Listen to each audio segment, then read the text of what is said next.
the first case in Zika, you note, comes in 2013. A very sophisticated person picks up on it. He's been camping and hiking throughout what we now know to be the target areas, and he stopped in French Polynesia, Easter Island, Hawaii.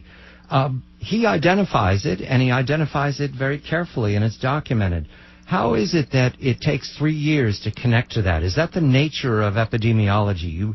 You can't see, you don't have complete transparency, even though you have cases in front of you.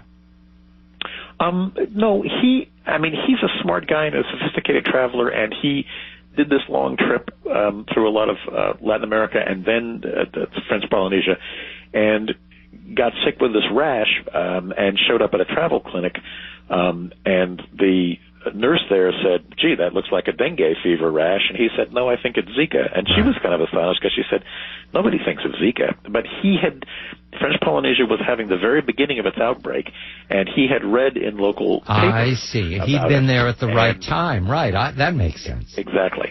Exactly. And in fact, he had heard from a friend of his that the doctors at the local hospital were talking about cases of Guillain-Barré, so he knew about that.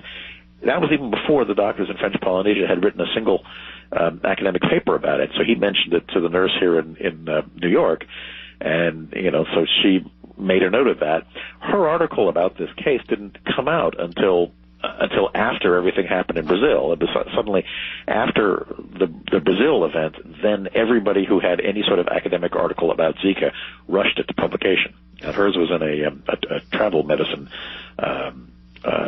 journal.